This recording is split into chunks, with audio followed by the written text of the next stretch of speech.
आज मैं आपके सामने दुर्गा सप्तशती का 8वां अध्याय सुनाने जा रही हूँ। कृपया ध्यान से सुने।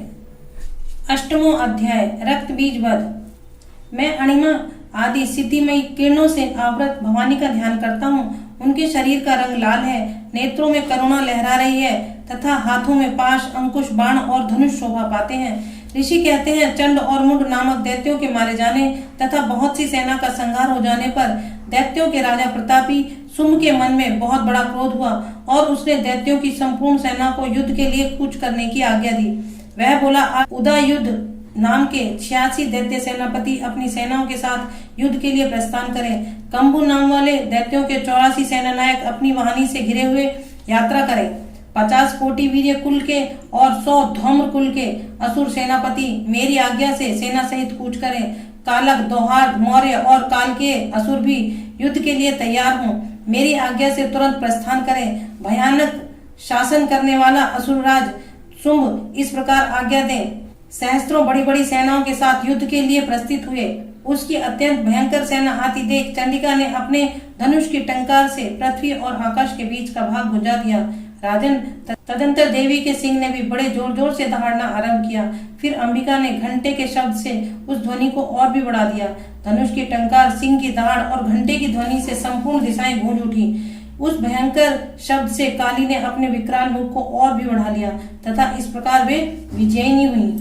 उस तुमुल नाद को सुनकर दैत्यों की सेनाओं ने चारों ओर से आकर चंडिका देवी, सिंह तथा काली देवी को क्रोध पूर्वक घेर लिया। राजन, इसी बीच में असुरों के विनाश तथा देवताओं के अभ्युदय के लिए ब्रह्मा, शिव, कार्तिकेय, विष्णु तथा इंद्र आदि देवों की शक्तियां जो अत्यंत पराक्रम और बल से संपन्न थी, उनके शरीरों से निकलकर उन्हीं के रूप में चंडिका देवी के पास आ गईं। जिस देवता का जैसा रूप, जैसी वेशभूषा और जैसा वाहन है, ठीक वैसे ही साधनों से संपन्न हो, उसकी शक्ति असुरों से युद्ध करने के लिए आई। सबसे पहले हंसयुक्त विमान पर बैठी हुई अक्ष सूत्र और कमंडलों से सुशोभित ब्रह्मा जी की शक्ति उपस्थित हुई, जिसे ब्रह्माणी कहते हैं। महादेव जी की शक्ति वृषभ पर आरूढ़ हो, हाथों में श्रेष्ठ त्रिशूल धारण किए, महानाग का कंकण पहने, मस्तक में चंद्र रेखा से विभूषित हो वहां आ पहुंची। कार्तिकेय जी की शक्ति रूपा जगदम्बिका उन्हीं का रूप धारण किए श्रेष्ठ मयूर पर आरूढ़ हो, हाथ में शक्ति लिए दैत्यों से युद्ध करने के लिए आई। इसी प्रकार भगवान विष्णु की शक्ति गरुड़ पर विराजमान हो, शंख, चक्र, गदा, शारंग, धनुष तथा खड़ग हाथ में लिए वहां आई। अनुपम यज्ञवाराह रूप धारण करने वाली श्री हरि की जो शक्ति है, वह भी वाराह शरीर धारण करके वहां उपस्थित हुई। नारसिंगी शक्ति भी नरसिंह के समान शरीर धारण करके वहां आई। उसकी गर्दन के बालों के झटके से आकाश के तारे बिखरे जान पड़ते थे। इसी प्रकार इंद्र की शक्ति वज्र हाथ में लिए गजराज ऐरावत पर बैठकर आई। उसके भी सहस्त्र नेत्र थे। इंद्र का जैसा रूप है वैसा ही उसका भी था। तदंतर उन देव शक्तियों से घिरे हुए महादेव जी ने चंडिका से कहा, मेरी प्रसन्नता के लिए तुम शीघ्र ही इन असुरों का संहार करो।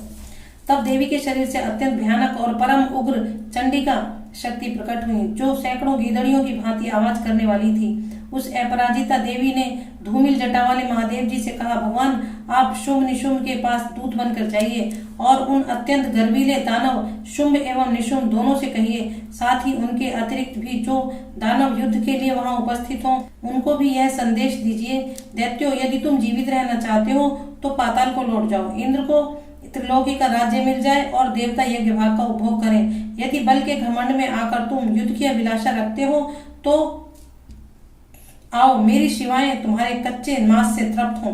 क्योंकि उस देवी ने भगवान शिव को दूत के कार्य में नियुक्त किया था, इसलिए वह शिवदूती के नाम से संसार में विख्यात हुई। वे महादैत्य भी भगवान शिव के मुंह से देवी के वचन सुनकर क्रोध में भर गए और वहां कात्यायनी विराजमान थी, उस ओर बढ़े।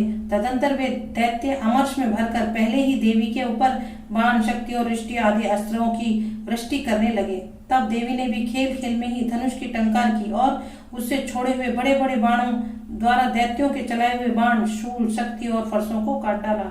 फिर काली उनके आगे होकर शत्रुओं को शूल के प्रहार से विदीर्ण करने लगी और खंडवांग से उनका कचूमर निकालती हुई रणभूमि में विचरने लगी।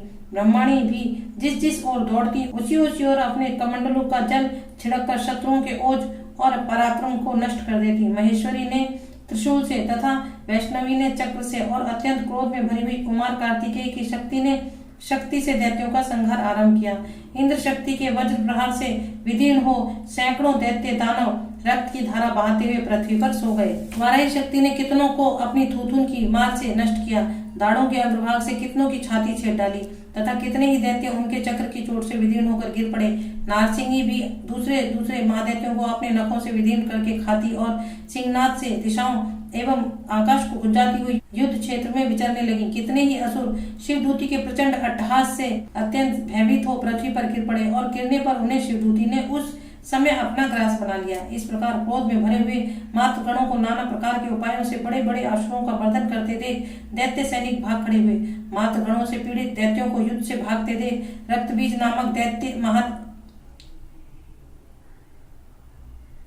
नामक महादैत्य क्रोध में भरकर युद्ध करने के लिए आया। उसके शरीर से जब रक्त की बूंद पृथ्वी पर गिरती तब उसी के समान शक्तिशाली एक दूसरा महादैत्य पृथ्वी पर पैदा हो जाता। महाअसुर रक्तबीज हाथ में गदा लेकर इंद्र शक्ति के साथ युद्ध करने लगा। तब ऐन्द्री ने अपने वज्र से रक्तबीज को मारा। वज्र से घायल होने पर उसके शरीर से बहुत सा रक्त चूने लगा और उससे उसी के समान रूप तथा पराक्रम वाले योद्धा उत्पन्न होने लगे। उसके शरीर से रक्त की जितनी बूंदें गिरी उतने ही पुरुष उत्पन्न हो गए। वे सब रक्तबीज के समान ही वीर्यवान, बलवान तथा पराक्रमी थे। वे रक्त से उत्पन्न होने वाले पुरुष भी अत्यंत भयंकर अस्त्र शस्त्रों का प्रहार करते हुए वहां मातृगणों के साथ घोर युद्ध करने लगे। पुनः वज्र के प्रहार से जब उसका मस्तक घायल हुआ तब रक्त बहने लगा और उससे हजारों पुरुष उत्पन्न हो गए। वैष्णवी ने युद्ध में रक्तबीज पर चक्र का प्रहार किया तथा ऐन्द्री ने उस दैत्य सेनापति को गदा से चोट पहुंचाई। वैष्णवी के चक्र से घायल होने पर उसके शरीर से जो रक्त बहा और उससे जो उसी के बराबर आकार वाले सहस्त्रों महादैत्य प्रकट हुए, उनके द्वारा संपूर्ण जगत व्याप्त हो गया। कौमारी ने शक्ति से, वाराही ने खड्ग से और महेश्वरी ने त्रिशूल से महादैत्य रक्तबीज को घायल किया। क्रोध में भरे हुए उस महादैत्य रक्तबीज ने भी गदा से सभी मात्र शक्तियों पर पृथक पृथक प्रहार किया। शक्ति और शूल आदि से अनेक बार घायल होने पर जो उसके शरीर से रक्त की धारा पृथ्वी पर गिरी उससे भी निश्चय ही सैकड़ों असुर उत्पन्न हुए। इस प्रकार उस महादैत्य के रक्त से प्रकट हुए असुरों द्वारा संपूर्ण जगत व्याप्त हो गया। इससे उन देवताओं को बड़ा भय हुआ। देवताओं को उदास देख चंडिका ने काली से शीघ्रता पूर्वक कहा, चामुंडे, तुम अपना मुख और भी फैलाओ तथा मेरे शस्त्रपात से गिरने वाले रक्त बिंदुओं और उनसे उत्पन्न होने वाले महादैत्यों को तुम अपने इस उतावले मुख से खा जाओ। इस प्रकार रक्त से उत्पन्न होने वाले महादैत्यों का भक्षण करती हुई तुम रण में विचरती रहो। ऐसा करने से उस दैत्य का सारा रक्त क्षीण हो जाने पर वह स्वयं भी नष्ट हो जाएगा। उन भयंकर दैत्यों को जब तुम खा जाओगी तब दूसरे नए दैत्य उत्पन्न नहीं हो सकेंगे। काली से यूं कहकर चंडिका देवी ने शूल से रक्तबीज को मारा और काली ने अपने मुख में उसका रक्त ले लिया।